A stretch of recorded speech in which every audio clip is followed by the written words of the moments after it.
Pemirsa Barreskrim Polri mengungkapkan penyidik masih menjadwalkan gelar perkara untuk menetapkan tersangka dalam kasus kebakaran Kejaksaan Agung. Sebelumnya Polri telah melakukan gelar perkara bersama Jaksa Penuntut Umum atau P16. Dan untuk mengetahui informasi selengkapnya kita langsung bergabung dengan rekan Widya Anggita dan juru kamera Veriska Emmanuel dari Mabes Polri Jakarta Selatan. Ya, Widya. Bisa Anda jelaskan seperti apa perkembangan kasus kebakaran gedung Kejaksaan Agung? Seperti apa? Apakah polisi sejauh ini sudah menetapkan tersangka atau bagaimana update terakhirnya?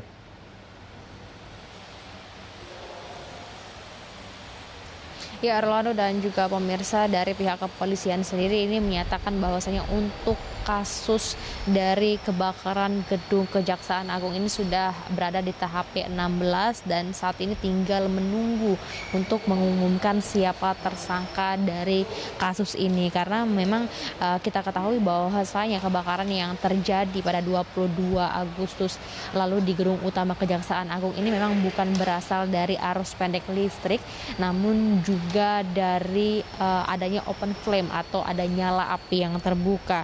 Dan setelah dilakukan olah TKP dan juga sudah dilakukan gelar perkara, hasil-hasilnya pun sudah dibawa ke laboratorium forensik, bahkan sudah tim Inavis pun sudah bekerja untuk di TKP sendiri. Dan juga memang selain diketahui di gedung Kejaksaan Agung sendiri banyak sekali bahan-bahan seperti gipsum dan juga panel HPL yang mudah terbakar, namun juga pada saat di olah TKP memang terdapat akseleran SCP yang berada di luar gedung dan juga memang ditemukan cairan minyak yang mengandung senyawa hidrokarbon.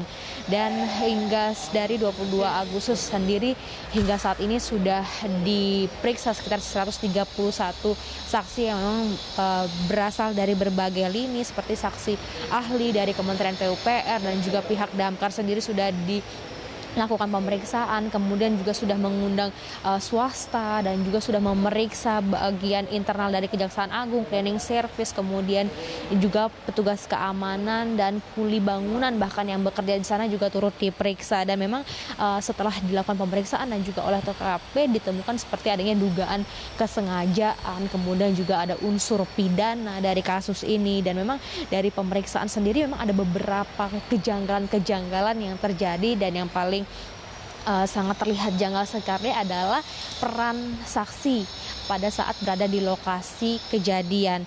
Dan pada saat ini pun sudah dikumpulkan berbagai barang bukti oleh kepolisian seperti hasil dari CCTV, kemudian juga ada abu arang, ada zat-zat hidrokarbon, kemudian ada potongan kayu dan juga ada botol-botol plastik jerigen yang berisi campuran-campuran cairan, kemudian juga ada kabel-kabel yang pada saat kejadian juga disimpan di dalam gudang.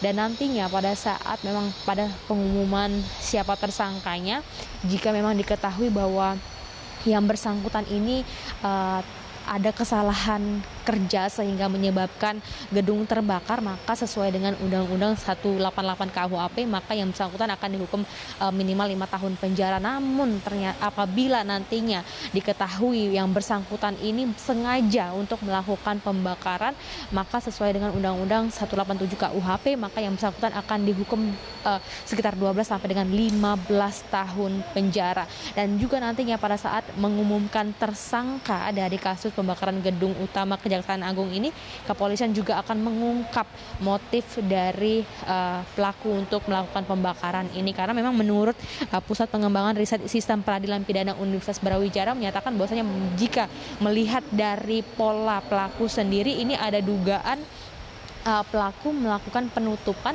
ataupun penghilangan barang bukti terkait dengan kasus-kasus yang sedang ditangani oleh Kejaksaan Agung.